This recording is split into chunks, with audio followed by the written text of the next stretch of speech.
आज का दंगल उत्तर प्रदेश में पसमानदा मुस्लिम वोट को लेकर मचे सियासी घमासान पर है।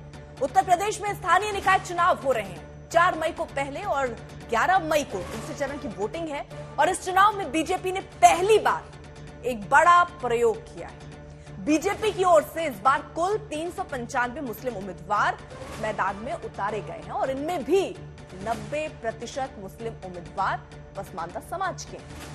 ये जानते हुए भी कि पिछले विधानसभा चुनाव में यूपी में 34 में से 32 विधायक समाजवादी पार्टी के ही जीते थे। बीजेपी ने मुस्लिम उम्मीदवारों पर यह दांव आजमाया है और इसका बड़ा कारण यह भी है कि बीएसपी जैसे दलों के साथ भी पसमानदा मुस्लिम वोट जुड़ा हुआ है और इस बार बीएसपी ने 17 में से 11 नगर निगमों पर मुसलमान मेयर कैंडिडेट उतारे हैं। मतलब यह है कि यूपी में इस बार के स्थानीय चुनाव में पसमानदा मुस्लिम वोट के लिए जबरदस्त टक्कर हो रही है।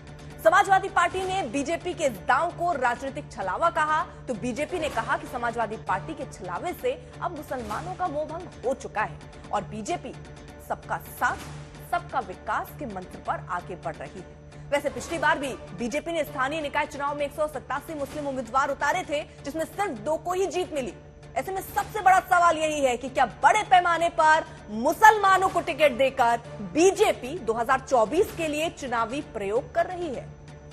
क्या मोदी योगी के विकास मॉडल पर भरोसा करके पसमानदा मुसलमान बीजेपी को वोट करेंगे? ऐसे तमाम सवालों पर आज के दंगल में बड़ी चर्चा करेंगे, लेकिन सबसे पहले आपको ये रिपोर्ट दिखाते हैं।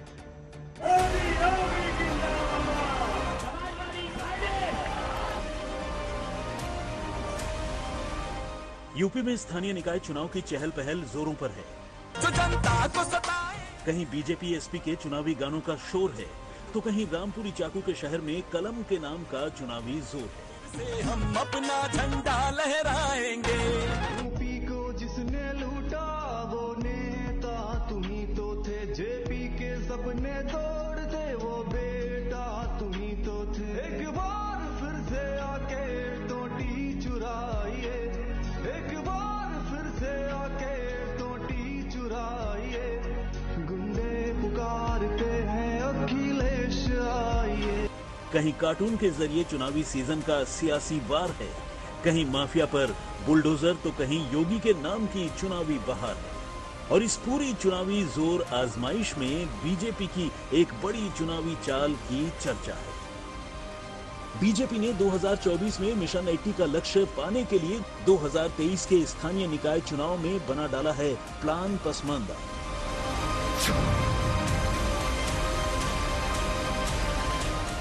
योगी आदित्यनाथ के राज में पहली बार बीजेपी ने स्थानीय निकाय चुनावों में मुस्लिम वोटों पर पकड़ बनाने के लिए बड़ा दांव खेला है। बीजेपी ने पहली बार स्थानीय निकाय चुनाव में 350 से ज्यादा पसमानदा मुस्लिम उम्मीदवारों पर दांव खेला है।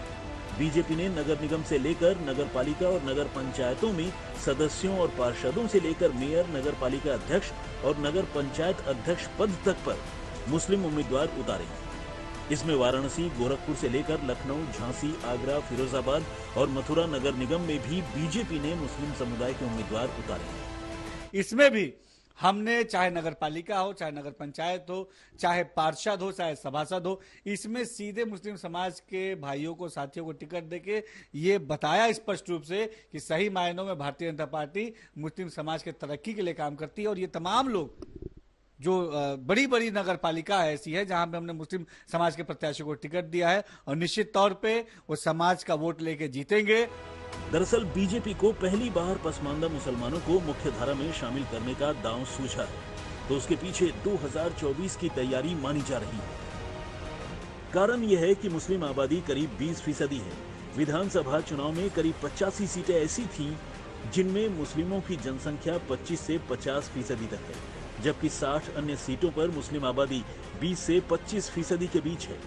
145 सीटों पर मुस्लिम वोटर की ताकत का नतीजा ये रहा कि समाजवादी पार्टी ने 64 सीटों पर मुस्लिम कैंडिडेट उतारकर 32 सीटें जीत ली, जबकि मायावती ने 88 सीटों पर मुस्लिम उम्मीदवार उतारे और एक भी उम्मीदवार नहीं जीत सका। भारतीय जनता पार्टी वोट के लिए इस वक्त कुछ भी करना चाहती है। मुसलमानों को चाहे पार्षद में टिकट देने की बात हो, चाहे प्रधानमंत्री का भारत के चर्चों में जाने की बात हो, लेकिन पूरा देश ये जानता है कि इस मुल्क में माइनॉरिटीज जो हैं, जो धार्मिक अल्पसंख्यक हैं, वो सबसे ज्यादा असुरक्षित है।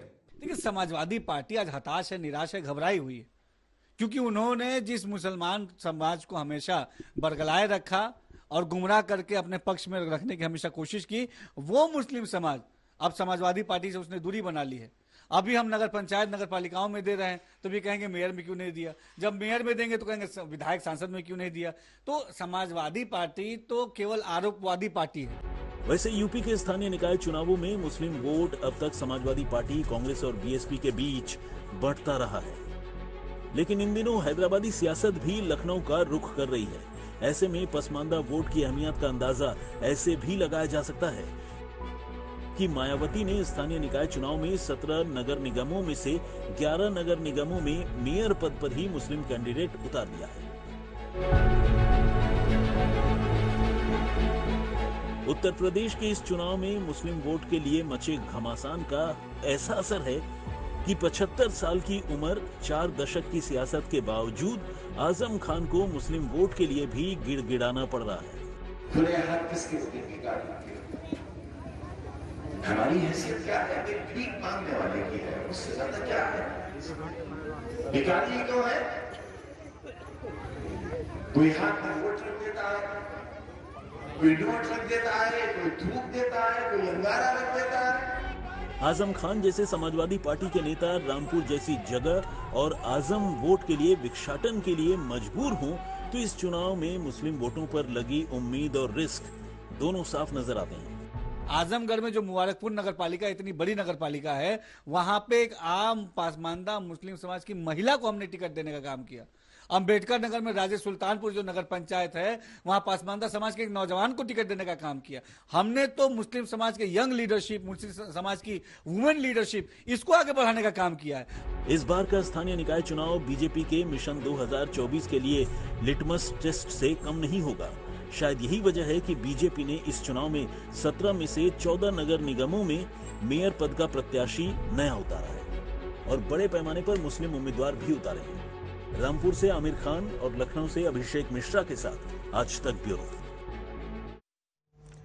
तो खास मेहमान हमारे साथ जुड़ चुके हैं। चर्चा की शुरुआत करें उससे पहले आपका तारुफ करा देते हैं। राजेश चौधरी, प्रवक्ता उत्तर प्रदेश बीजेपी, वो हमारे साथ जुड़ चुके हैं। अमीक जमाई, प्रवक्ता एसपी के समाजवादी पार्टी के हमारे साथ हैं। वारिस पठान, प्रवक्ता एआईएमआईएम पार्टी के हैं हमारे साथ। परवेज हनीफ, अध्यक्ष एआईपीएमएम के हैं। विशाल मिश्रा, राजनीतिक विश्लेषक हैं, वो हमारे साथ जुड़ चुके हैं। लेकिन दंगल में चर्चा शुरू करने से पहले उत्तर प्रदेश के मुख्यमंत्री योगी आदित्यनाथ का आज का बयान आपको सुनवा देते हैं और इससे आपको पता चलेगा कि इस बार के स्थानीय निकाय चुनाव में बीजेपी किन 2 सबसे बड़े मुद्दों पर चुनाव लड़ रही है। पहले नगरीय क्षेत्रों में सौदों का आतंक होता था, आज सेफ सिटी बन रही है। और इसलिए भाइयों बहनों, आज मैं आपके पास यही कहने के लिए आया हूं कि जो कुछ भी हम करने में सफल हुए, व्यापारियों से पहले रंगदारी वसूली होती थी, पेशेवर माफिया और अपराधी सीना तान करके चलता था। आज कोई अपराधी और माफिया सीना तान करके चल पाएगा क्या? आज हिम्मत कर पाएगा क्या? गले में तख्ती लटका करके चलता है, सिर झुका करके, और थोड़ा सा सिर ऊपर हुआ नहीं कि अगले एक डबल इंजन की सरकार, सबका साथ, सबके विकास के साथ, सबके विश्वास को और सबके प्रयास को लेकर के चल रही है। हमने तुष्टीकरण नहीं, हमने सशक्तिकरण पर ध्यान दिया है। बिना भेदभाव के सबका सशक्तिकरण, क्या गरीब, क्या किसान, क्या नौजवान, क्या महिलाएं, समाज के प्रत्येक तबके के हितों के लिए कार्य, और उसी के लिए आज मैं आया हूं। राजेश चौधरी जी, सबसे पहले सवाल मेरा आपसे ही, योगी आदित्यनाथ कह रहे हैं तुष्टीकरण के लिए नहीं, सशक्तिकरण पर हमारा जोर है। इससे पहले विधानसभा, लोकसभा में कितनी टिकट दी आपने मुसलमानों को? देखिए, भारतीय जनता पार्टी की अपनी कार्यशैली है और अपने कार्यकर्ताओं में जो जिताऊ और तो होता है उसको टिकट देते हैं। सर्वे होता है, कितने कार्यकर्ता विजयी हो सकता है, तो जहाँ उपयोगी लगता है वो करते हैं। अब नगर निगम, नगर पालिका और नगर पंचायतों के चुनाव हो रहे हैं, जो जो हमारे कार्यकर्ता, जो जो हमारे नेता जीतने के काबिल थे, वहां को अपने करके चुनाव मैदान में उतारा है। और विधानसभा की बात करें तो बिना चुनाव लड़ाई हमने तो, अभी आप जिनका बयान दिखा रही थी दानिश अंसारी जी, उनको तो मंत्री बनाया है, एमएलसी बनाया है। पहले से 2-2, 3-3 एमएलसी है हमारी पार्टी के अंदर।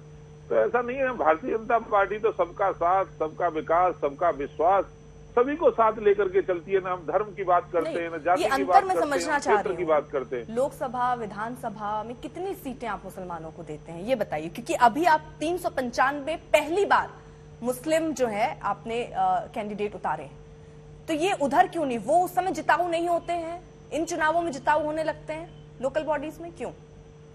देखिए, लोकल बॉडी का एक अलग प्रकार का चुनाव होता है। वहाँ अपना व्यक्तिगत प्रभाव भी रहता है, पार्टी की नीतियां भी रहती हैं, सरकार के काम भी रहते हैं, सारा सब मिलाकर के सफलता की ओर आदमी बढ़ता है। और विधानसभा लोकसभा के चुनाव के अलग तरह के मुद्दे होते हैं। तो ऐसा कुछ नहीं है कि हम विधानसभा या लोकसभा में मुसलमान नहीं उतारेंगे या उतारेंगे। सरकार बनानी है तो जिताऊ उम्मीदवार को हर पार्टी उतारती है। कौन मजबूत रहेगा जनता में जाकर के, किसका प्रभाव है, कौन जनता के बीच रह करके काम करता है, सारी चीजों का आकलन करने के बाद हम लोग उम्मीदवार उतारते हैं। 187 टिकट आप देते हैं पिछली बार, उसमें से 2 ही जीतते हैं केवल। उसके बाद ये आंकड़ा पिछली बार से सीख के 395 हो जाता है। ये कैसे जिताऊ कैंडिडेट है? देखिए, लोगों ने काम किया है। भारतीय जनता पार्टी के साथ मुस्लिम समाज के लोग जुड़ रहे हैं। और आप देखोगे जितने भी मुसलमान की नुमाइंदगी करने वाले नेता है ना, उन्होंने पसमानदा समाज को जो प्रतिनिधित्व मिलना चाहिए वो नहीं मिल पा रहा है। जितनी संख्या उनकी है वो कहाँ इतना आ पा रहे हैं। एक वर्ग विशेष के लोग, जैसे हिंदुओं को जातियों में बांटने का काम करते हैं, उनको अलग अलग ग्रुप्स में बांटने का काम करते हैं, ऐसे वहाँ भी जाति का समीकरण है तो सब भारतीय ना है, तो सब अभी जो जाति व्यवस्था हिंदुओं में मुसलमानों में बोला, तो 2-3 जातियां बता दिया कि पसमानदा, मैंने तो जिक्र नहीं किया पसमानदा का। अभी आप कह रहे हैं कि बांटने की कोशिश हो रही है। मैं मुस्लिम की बात कर रही हूँ, आप उसमें पसमानदा का नाम जोड़ दे रहे हैं, तो बांट कौन रहा है सर? मैंने नहीं जोड़ा, आप ही जोड़ रही हैं। मैंने मुस्लिम बोला सर, मैंने कहा 187 टिकट दिए, पसमानदा है तो उनको उनकी हिस्सेदारी मिलनी चाहिए।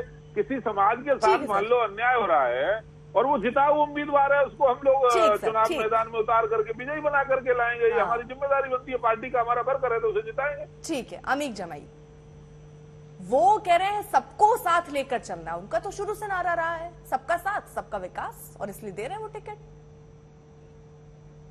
अर्पिता, भारत के संविधान में जो बेसिक प्रेम्बल है, उसके बाद मंडल कमीशन का जमाना आया जब माननीय नेताजी ने वो सभी जो शोषित, कमजोर, वंचित तबके, बैकवर्ड, पसमानदा समाज के लोग थे, कैसे वो अगली कतार में आ जाएं जो पीछे रह गए। तो समाजवादी आंदोलन ने कमजोर तबकों को 27% का आरक्षण मंडल कमीशन के जरिए देने का काम किया, जिसकी वजह से शिक्षा में, नौकरियों में आज जो पसमानदा हैं वो आज ऑफिसर बने हैं, जो कप्तान बने हैं, जो आज यहाँ पर हैं। लेकिन चौधरी साहब की जो पार्टी है, देखिए ये मुसलमानों को बेसिकली नाली नापदान का जो चुनाव है ये इसी लायक समझते हैं पसमानदा समाज के लोगों को। क्या वजह है कि आज उत्तर प्रदेश की कैबिनेट में भारतीय जनता पार्टी के एक फुल फ्लेज मुस्लिम कैबिनेट मिनिस्टर नहीं है? देश की सरकार जहां पे हमारे प्रधानमंत्री जी बैठते हैं, एक मुसलमान माइनॉरिटी अफेयर मिनिस्टर नहीं है। नकवी साहब अच्छे खासे थे, उनका छुट्टी कर दिया। तो कहने का मतलब ये कि ये जो विश्वास वाली बात है ना, ये विश्वास दिखता नहीं है। जैसे समाजवादी आंदोलन कृषक जातियों से, पिछड़े समाज के लोगों से बना, लेकिन माननीय अखिलेश यादव जी ने हमेशा उन सभी जो सामान्य वर्ग के लोग हैं, कहीं से वोट कम आए ज्यादा आए, समाज वोट नहीं होता है। समाज को साथ में लेके चलना, उसको साथ में मर्ज करना, उसको साथ में सिखाना कि हमें कैसे आगे बढ़ना है। तो हम सबको टिकट देते हैं, मंत्री बनाते थे, कैबिनेट बनाते थे, एमएलसी बनाते थे, राज्यसभा बनाते थे। लेकिन बीजेपी आरएसएस की जो पॉलिटिक्स है वो एक तो प्रतिनिधित्व देना नहीं चाहते हैं। विधानसभाओं में डायरेक्ट आप पूछिए, एक एमएलए टिकट नहीं देते हैं, एक कैबिनेट में लोकसभा का टिकट नहीं देते हैं।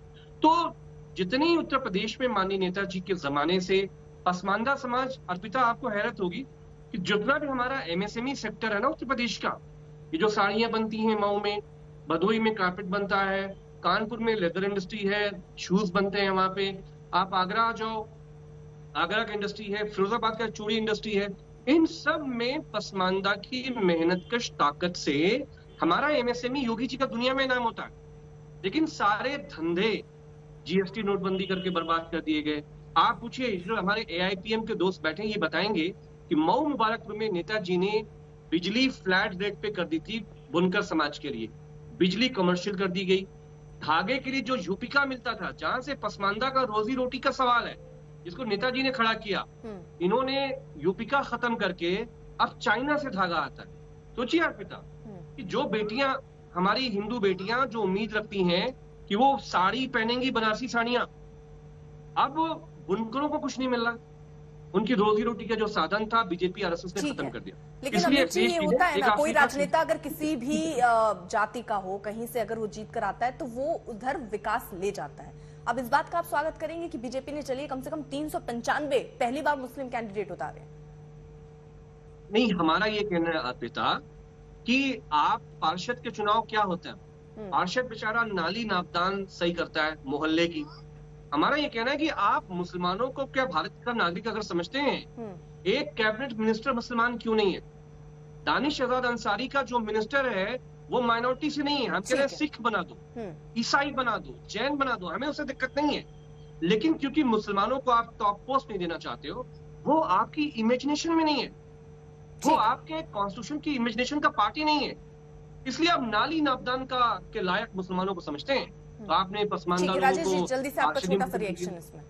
देखिए, इनकी प्रॉब्लम ये नहीं है, ये तो केवल मुसलमानों में भय पैदा करके रखना चाहते हैं। जब टिकट नहीं दिया तो ये समस्या हो गई कि टिकट नहीं गलत क्या कह रहे हैं? वो ये कह रहे हैं ना कि आपने क्या भागीदारी बनाई है। आप आज अपने कैंडिडेट उतार रहे हैं, लेकिन उससे पहले कोई भागीदारी ऐसी दिख नहीं रही। वो सवाल ये पूछ रहे हैं, इस पर जवाब दीजिए सर। बिना टिकट के हम तो मिनिस्टर बना दे रहे हैं ना, उसके लिए प्रशंसा इनको करनी चाहिए कि आपने एमएलसी बनाया। एमएलसी भी नहीं थे, उससे पहले हमने मंत्री बनाने का काम किया था। इन्होंने एक शब्द उसकी प्रशंसा में कहा कि आपने चलिए पसमानदा समाज के व्यक्ति को भारतीय जनता पार्टी ने सुनी। ये तो सुनते नहीं है। इनके यहाँ तो एक वर्ग विशेष है, 3-4 जाति के लोग हैं, वो काबिज रहते हैं। बाकी जो नीचे के लोग हैं, दबे कुचले, जिनके बुनकर की ये बात कर रहे हैं, उनका कभी हिस्सा नहीं देते। आप बताओ ना कितने बुनकरों को आपने राज्यसभा में भेजा है? आप बताओ ना कितने को आपने लोकसभा के अंदर भेजा है? केवल भारतीय जनता पार्टी का भय दिखा करके और केवल वोट हासिल करना। ठीक है, आप भी सरकार में रहे उत्तर प्रदेश के अंदर, आप दे रहे हो दबे कुछ ले, तो आपने क्या किया था? हम तो मानते हैं, चलो हमसे हो सकता है ज्यादा हुआ हो, कम हुआ हो, आप तो बिल्कुल उन्हीं के वोट में सरकार बनाते हो। आपने क्या किया था जी? आप कुछ करके गए? केवल वोट के लिए इस्तेमाल करोगे उनको? हमने शिक्षा में नौकरियों में पसमानदा को 27% का आरक्षण दिया। आप पढ़ाई नहीं पाए उनको, आज उनको आप पढ़ाई शिक्षा नहीं दे पाए, नौकरी तो तब देंगे। सर एक एक करके प्लीज, आप दोनों बोलेंगे तो सवाल का जवाब नहीं मिल पाएगा, बस बाल जलेबी की तरह गोल गोल घूमेंगे। कोई नहीं कर सकता। मुसलमानों का असली दोहन तो आपके माननीय नेताजी ने किया है। भारतीय जनता पार्टी का भय दिखा के खा जाएंगे, जैसे भारतीय जनता पार्टी के नेतागण बहुत उस तरह के। बोल लेने दीजिए, एक सेकंड, फिर जवाब आप दीजिए। आरक्षण खत्म करोगे बैकवर्ड मुसलमानों का, पसमानदा का, तो हम बोलेंगे ना। गुंडागर्दी करोगे केवल समाजवादी पार्टी के लोग, भ्रष्टाचार करोगे केवल, आप बलात्कारियों के बारे में ये कहोगे कि उनसे गलती हो जाती है, आप आतंकवादियों से केस वापस लेने का काम करोगे क्योंकि वो मुसलमान है, क्योंकि वो मुसलमान है इसलिए आतंकवादियों को। हमारे संकट मोचन मंदिर पे हमला होता है और उस हमले में जो आतंकवादी थे उनके मुकदमे वापस लेने का काम करोगे। आप अतीक अहमद जैसे दुराचारी को, हत्यारे को, जिसने गरीब मासूम मुसलमानों को भी, हिंदुओं को भी कुचला, गोलियों से लूट दिया, उसके मुकदमे वापस लेने का काम करोगे। ये आपकी नीतियां हैं, हमारी नीतियां नहीं है।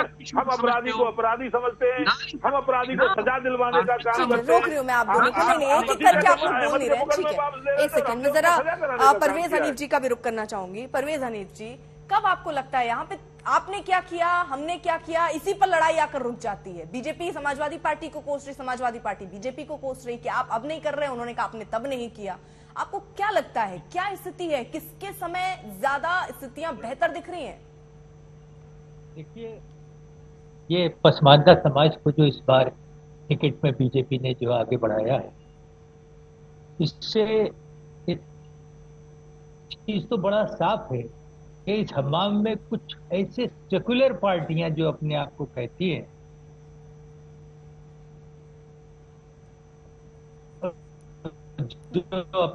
चलिए एक बार फिर से आपकी आवाज नहीं ठीक ढंग से आ पा रही है, एक बार फिर से मैं कोशिश करूंगी आपसे नेटवर्क ठीक करवा के आपसे बात करूं ताकि बेहतर तरीके से आपकी आवाज आ पाए। ठीक है, वारिस पठान भी हमारे साथ हैं और विशाल मिश्रा भी हैं। वारिस पठान, जो बीजेपी का ये कदम है, 395 पहली बार मुस्लिम कैंडिडेट उतारे हैं, आप इस फैसले को कैसे देखते हैं?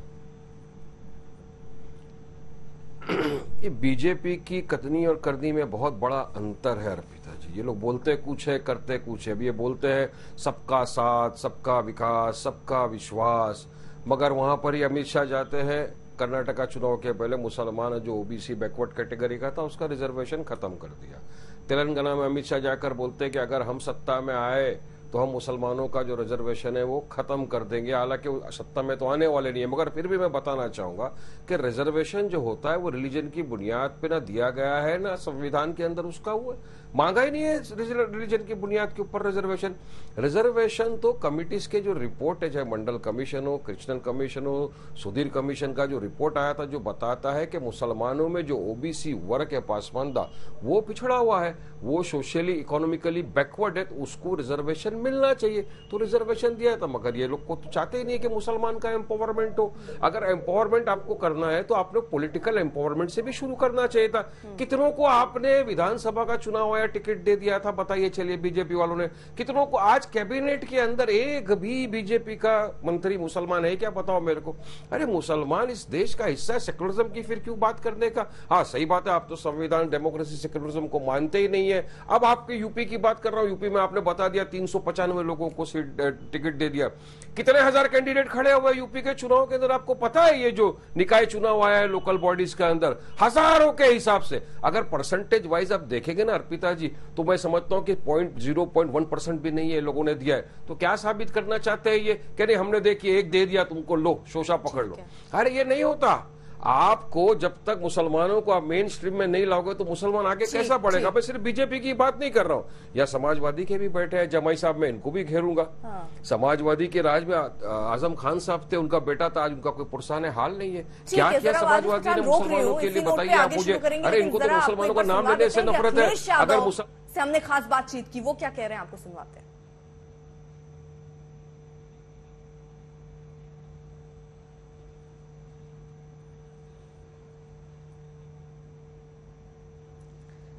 तो एक बार वो रिएक्शन भी अखिलेश यादव का सुनवाएंगे, उसकी भी कोशिश करेंगे। वारिस पठान, जो आप कह रहे थे, जरा मुझे ये बताइए, एआईएमआईएम पार्टी ने कितने कैंडिडेट उतारे थे, उसमें कितने हिंदू थे? बिल्कुल, आप तो देख लीजिए, हमने कर्नाटका के अंदर का भी मैं आपको बताता चलूंगा। हमने सिर्फ 3 कैंडिडेट को उतारे, उसके अंदर एक को सपोर्ट कर रहे हो, 2 जो है हम नॉन मुस्लिम हमारे भाई बहनों को टिकट दिया है, 2 भाइयों को टिकट दिया।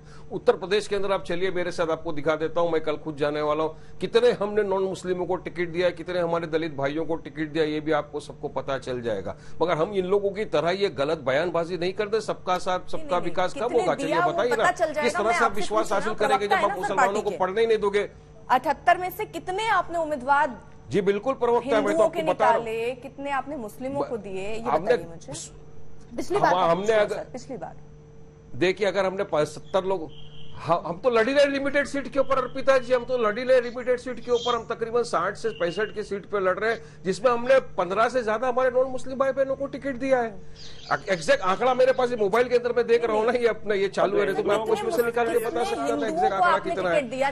बताने का बात ये अर्पिता जी की बीजेपी सत्ता में, योगी की सत्ता में मुसलमानों के प्रति आपको आंकड़े नहीं याद, ना इस बार के याद, ना पिछले याद। अरे सुनिए, जो याद है उस पर बात कर लेते हैं।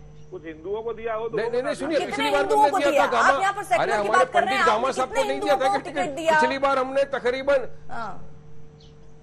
अभी दिया, हमने मोर देन 20% हमारी जो अगर पार्टी का परसेंटेज है उसमें से टिकट दिया है, मोर देन उससे दिया है टिकट। मगर यहाँ तो बीजेपी तो 1% को भी टिकट नहीं दिए।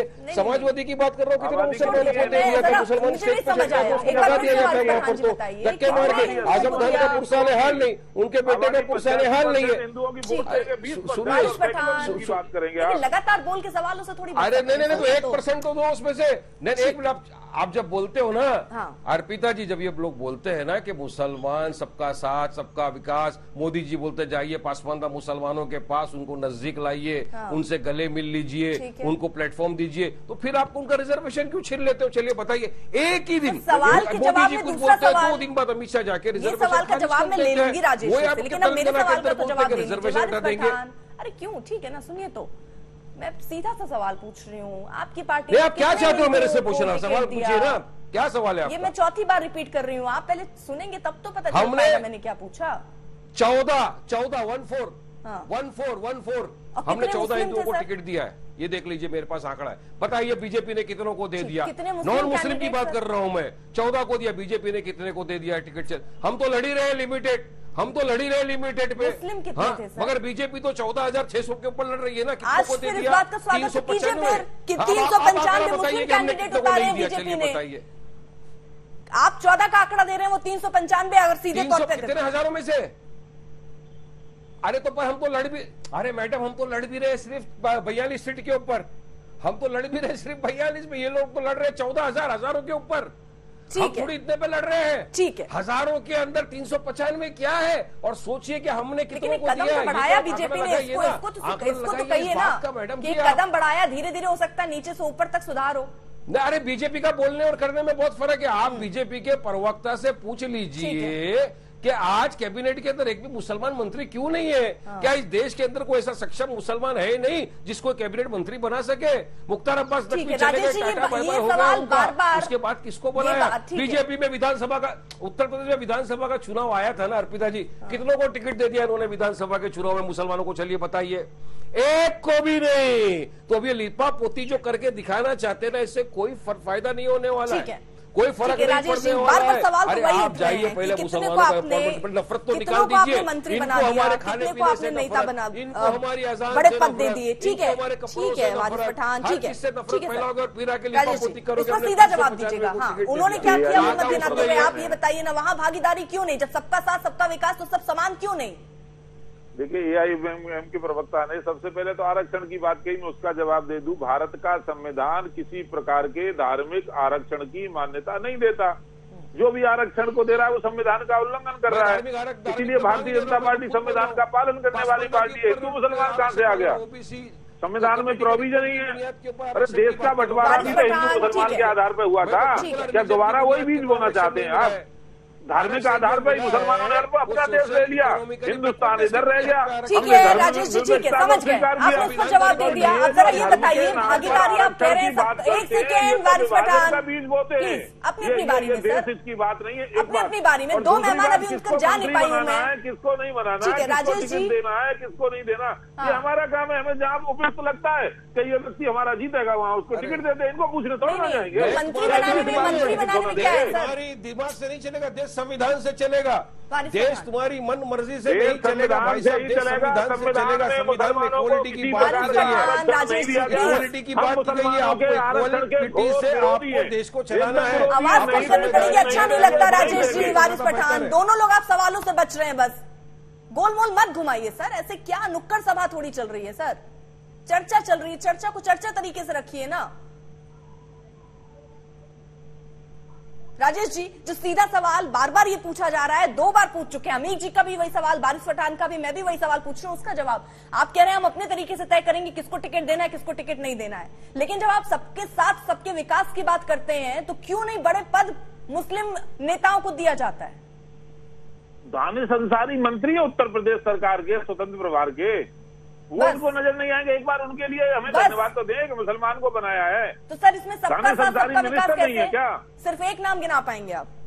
अरे गिना रहे हैं ना, हाँ गिनाइए सर, है ना, हाँ उसके लिए तो इन्हें धन्यवाद करना चाहिए, नहीं करना चाहिए? ठीक सर, चलिए मैं धन्यवाद कर रही हूँ। और गिनाइए सर। लड़े बिना टिकट दिए, बिना किसी सदन के सदस्य के हमने उन्हें मंत्री बनाया, वो अच्छा काम कर रहे हैं। अब इनको हजम नहीं हो रहा, वो अपने समाज के अंदर जाकर के भारतीय जनता पार्टी का विस्तार कर रहे हैं, इसलिए ये एक नाम और है सर, और है लिस्ट में नाम।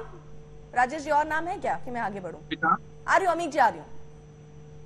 और नाम है? और नाम होगा तो वो भी बता दिया जाएगा आपको। अच्छा पता कर लीजिएगा सर, फिर बता दीजिएगा। परवेज हनीफ का रुख कर लेती हूँ मैं। परवेज जी आप अपनी बात कंप्लीट कीजिए, आपकी आवाज नहीं पहुंच पा रही थी सही ढंग से। आपको क्या लगता है कि पिछली सरकारें, ये सरकार जो कर रही है, कब स्थिति सुधरती आपको दिखी? कुछ हम सुधार की तरफ बढ़ रहे हैं? ठीक है वारिस पठान, आ रही हूँ सर, आ रही हूँ, एक सेकेंड रुकिए। हाँ परवेज हनीफ, देखिए एक शुरुआत हुई है और ये शुरुआत उस हालत में हुई है कि जहां बिल्कुल गैर भाजपाई दल जो है वो निगेटिविटी का माहौल बना करके और सीधे तरीके से जो है वो अपने पक्ष में इन 85% पसमानदा मुस्लिम को इस्तेमाल करें और इस्तेमाल करने के बाद जो है उनको वैसे ही छोड़ देते थे। तो ये इस बार जो है हम लोग भी जो काम कर रहे हैं वो ये है कि आखिर नेगेटिविटी की क्या जरूरत है।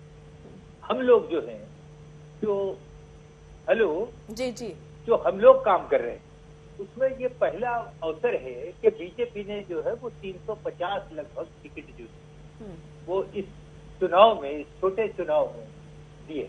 तो इसमें कोई दो राय नहीं, ये शुरुआत हुई है। चाहे एक मंत्री बनाने की बात हो, अभी तारिक मंसूर साहब को जो है वो एमएलसी बनाया गया। इसके अलावा जो है वो जम्मू कश्मीर से एक जो है वो ट्राइबल्स को जो है पसमानदा को ही जो है राज्यसभा में भेजा गया। तो ये सब हो रहा है, ये उसके बावजूद हो रहा है जब बिल्कुल नेगेटिविटी होती है कि भाई क्या करना है, भाजपा को हराना है, क्या करना है, भाजपा को हराना है। तो इसकी राजनीति जो होती है उसमें पसमानदा का करीब 75 साल से जो है इनको इस्तेमाल किया गया है सिर्फ वोट बैंक के रूप में, और इनको जिस जोर जबरदस्ती के साथ वोट दिया जाता है, आज पसमानदा अपनी जगह जागरूक होकर के अपने हकों की मांग कर रहा है। तो अब लोग जो है असल में लोग हमाम में दंगे होते जाते। ये जो सो कॉल्ड जो राजनीति हुआ करती है, जो मुस्लिम पसमानदा मुस्लिम को इस्तेमाल करते हैं, जो उनका सिर्फ वोट तक के लिए उनके दरवाजों पर जाते हैं कि अंसारी साहब क्या हाल चाल है, मंसूरी साहब क्या हाल चाल है, फलाने साहब क्या हाल चाल है। उसके बाद इस वर्ग का, ये वर्ग जो है वो देशभक्तों का वर्ग है, ये भारतीय मूल के मुसलमान है, 85% मुसलमान है, ये अपनी जगह कन्वर्ट होकर के जो है मुस्लिम हुए। आज इसके साथ अब कैसे क्यों ये जो विदेशी मूल का मुस्लिम थे ये अपनी जगह पर क्यों आगे बढ़ करके जो है वो गलत तरीके से पसमानदा मुस्लिम तो कहाँ तक नीचे डाले, कहाँ तक क्या करेंगे? आखिर ये नेगेटिविटी दूर हो रही है। और जब बगैर वोट के अब आप देखिए कि रामपुर का चुनाव हुआ, उपचुनाव हुआ, आजमगढ़ का उपचुनाव हुआ, पसमानदा ने वोट किया अपनी जगह पर। क्या उसके बाद में जो है वोट देने के बाद उनके पसमानदा जो वोटर थे उनके ऊपर हमले नहीं?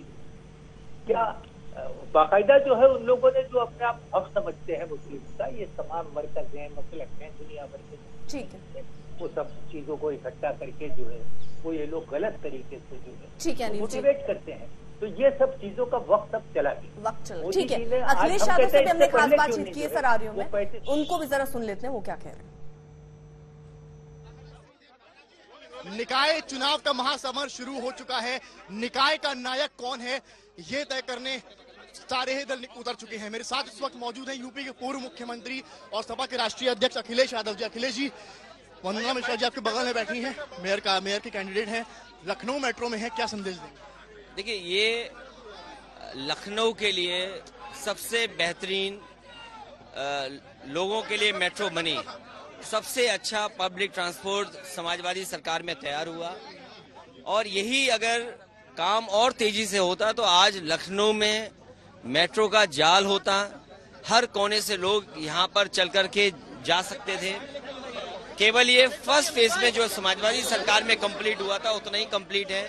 अगर सरकार चाहती तो पूरे लखनऊ का एक रिंग बना करके सेकंड फेज, थर्ड फेज पूरा हो गया होता। तो जो सड़कों पे गाड़ी चल रही है, सड़कों पे दिन प्रतिदिन जाम लग जाता है, उससे बचते।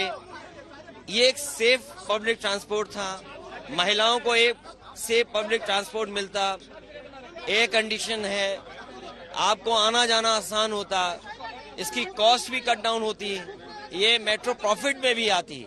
लेकिन इस सरकार ने काम नहीं किया। उसका परिणाम ये है कि जितना समाजवादी सरकार में मेट्रो का काम हुआ उतना ही हुआ है, उसके आगे सरकार ने नहीं बढ़ाया। सवाल पहला यही है कि लखनऊ के विकास के लिए जो समाजवादी पार्टी ने काम किया है वो दिखाई दे रहा है, इसीलिए बीजेपी मुद्दों पे बात नहीं कर रही है।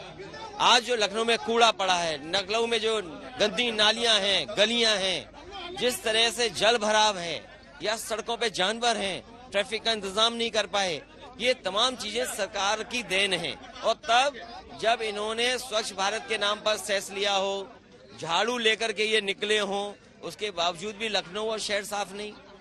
रैलीज कर रहे हैं, सीएम कई जगह जा रहे हैं, डिप्टी सीएम कहीं जा रहे हैं, टक्कर कितनी मान रहे निकाय चुनाव? देखिए, टक्कर इसलिए नहीं है क्योंकि इन्होंने काम नहीं किया, और काम नहीं किया है इसलिए तमाम वो मुद्दे बोल रहे हैं जो शहरी आबादी के मतलब के नहीं है। आपने शहरों में ट्रैफिक जाम से क्यों नहीं निजात पाया? आपके शहरों में जानवर कैसे घूम रहे हैं? कुत्ते से लोगों की जान जा रही है। आप कूड़ा नहीं हटा पाए, सॉलिड वेस्ट मैनेजमेंट नहीं कर पाए, धूल धक्कड़ इतना शहरों में कि लोगों को बीमारियां हो रही हैं, पीने का पानी नहीं दे पाए हैं। तो आखिर आपने क्या सुविधाएं दी हैं? और स्मार्ट सिटी के नाम पर केवल स्मार्ट सिटी है, नाम है केवल, लेकिन उसमें जो काम होने थे वो काम नहीं किए सरकार ने। सीएम ने तंज कसा, आपने कहा छोटा चुनाव है, सीएम ने कहा बड़ा चुनाव है, इसको कैसे देखें? देखिए, सीएम लोग भी जिस तरह से देखिए मेट्रो में आ रहे हैं अखिलेश यादव से मिलने के लिए, वो भी आप देख सकते हैं। यहाँ पर वंदना मिश्रा है और ये देख सकते हैं अखिलेश यादव यहाँ। राजेश चौधरी जी, सीधे तौर पर अखिलेश यादव ये कह रहे हैं कि बुनियादी चीजें हैं जिन पर गौर करना चाहिए था राज्य के स्तर पर, छोटे छोटे शहरों के स्तर पर, वो नहीं हुआ और इसका खमियाजा बीजेपी को भुगतना पड़ेगा। आप लोग यहाँ पर तुष्टीकरण करने में लगे हैं बस। देखिए, अखिलेश यादव जी को ये भी बताना चाहिए कि 2017 में जब मुख्यमंत्री से वो हटे, उस समय यदि महानगरों की रैंकिंग पूरे देश की देखी जाए तो 67 नंबर से शुरू होता था उत्तर प्रदेश का कोई भी महानगर। और यदि आज हम बात करेंगे रैंकिंग की पूरे देश में, तो टॉप 10 में 4 तो उत्तर प्रदेश के महानगर हैं। हमने काम किया है, सफाई व्यवस्था की है, घर घर कूड़ा हटाने का काम कर रहे हैं, जगह जगह वेस्ट मैनेजमेंट के प्लांट लगाए जा रहे हैं, नाली की व्यवस्था की है, सीवेज की व्यवस्था की है। आज देखोगे हर शहर दूधिया रोशनी से नहाया हुआ होता है। रात में जाकर के देखिए, मैं तो मथुरा वृंदावन से आता हूँ, काया कल्प हो गया है पूरा, एकदम ब्रज को ब्रज लगता है। बनारस की स्थिति देखिए, अयोध्या की स्थिति देखिए, प्रयागराज की स्थिति देखिए। आप आकर के ये तो बर्बाद करके गए थे, अपनी नाकामी को छुपाने के लिए मेट्रो में बैठ गए और उस मेट्रो को भी पूरा नहीं करके गए थे, उसी को बना करके चले जाते। हमने आकर के उसे पूरा किया, कर्ज में डुबो करके उत्तर प्रदेश को चले गए थे, अपनी नाकामियों को छुपा करके ये सब बातें करते। और मैं एक बात और कहकर अपनी बात समाप्त करूंगा, आप 13 मई को रिजल्ट देखना, ये कहीं ढूंढे नहीं पाएंगे। उत्तर प्रदेश की जनता 17 के 17 महानगर भारतीय जनता पार्टी के मेयर जिताएगी। चलिए ठीक है सर, रहिए। अमित जी आ रही हूँ, वारिस पठान भी कुछ कहना चाह रहे हैं। विशाल मिश्रा का मैं एक बार रिएक्शन ले लेना चाह रही हूँ, अभी तक मैं जा नहीं पाई। विशाल मिश्रा जी। देखिए अर्पिता जी, ये जहां तक टिकट देने की बात हो रही है, तो हुआ क्या कि एक्चुअली सारी विपक्षी पार्टियों ने एक नैरेटिव बनाने की कोशिश की कि भारतीय जनता पार्टी मुस्लिमों को टिकट नहीं देती है और मुस्लिम समुदाय भारतीय जनता पार्टी को वोट नहीं करता है। और इन्होंने क्या किया, भारतीय जनता पार्टी के विरुद्ध एक डर का माहौल बनाया और उसी डर के नाम पर लगातार वोट तो लेते रहे, तुष्टीकरण की राजनीति तो करते रहे, लेकिन तृप्तिकरण नहीं किया। सवाल करते हैं, समाजवादी पार्टी के प्रवक्ता भी कह रहे थे कि किसको टिकट दिया है, नगर महापंचायत के चुनाव में दिया है। मान्यवर, क्या लोकतांत्रिक प्रणाली में जब आपको मालूम है कि हमारे यहाँ 3 टियर सिस्टम है, तो क्या नगर पालिका और नगर पंचायत के स्तर का चुनाव नहीं है? आप उसको चुनाव नहीं मानते? और दूसरी बात मैं आपसे पूछना चाहता हूँ, आपकी सरकार थी, चलिए AIMIM के प्रवक्ता से पूछना चाहता हूँ, आपने कौन सा मुस्लिमों जो है समाज के लिए, पसमानदा मुस्लिम समाज के लिए आप कौन सी योजनाएं लेकर आए? और भारतीय जनता पार्टी के कार्यकाल में आप मुझे बताइए, नया सवेरा स्कीम, मदरसों के आधुनिकीकरण का कार्यक्रम, कमाल, ये सब पुरानी स्कीमें हैं यार। सुन लीजिए, आप सुन लीजिए, मैं आपके बीच में नहीं बोला, तो आप सुन लीजिए तथ्यों को। नई रोशनी की स्कीम, नए सवेरा की स्कीम, हमारी धरोहर की स्कीम, आप मुझे बताइए,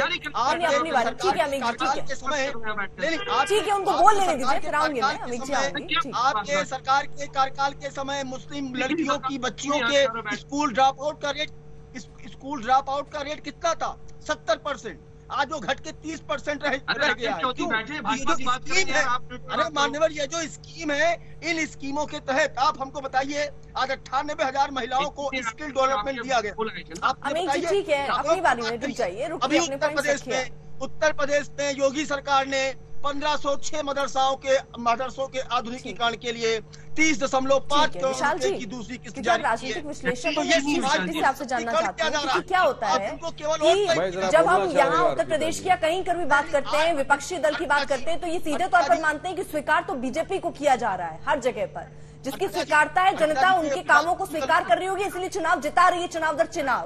मैं जरा ये समझना चाहती हूँ कि 187 सीटों पर मुस्लिम कैंडिडेट बीजेपी ने पिछली बार उतारे थे, जिसमें से सिर्फ 2 जीते थे। अगर इतना ही विकास आप जो गिना रहे हैं, अगर इतना ही विकास हुआ तो सिर्फ 2 सीटें क्यों आई? सुन लीजिए अर्पिता जी, एक बात और, जब से आदरणीय प्रधानमंत्री श्री नरेंद्र मोदी जी की सरकार बनी है, 9.8% मुस्लिमों को पद्मश्री के अवार्ड से सम्मानित किया गया है। ठीक, मैं सुन लिया सर। चाहता हूं इसके पहले की सरकार में कितने प्रतिशत लोगों को पद्मश्री दिया गया था? पूछिए इनसे। सर, सब चीजें चुनाव में जो रिजल्ट आते हैं उससे तय हो जाती हैं कि ये गिनाने से नहीं होगा कि जनता के लिए कितना किया। जनता को लगेगा कि मेरे लिए हुआ है तो वो वोट के तौर पर सामने रखेंगे।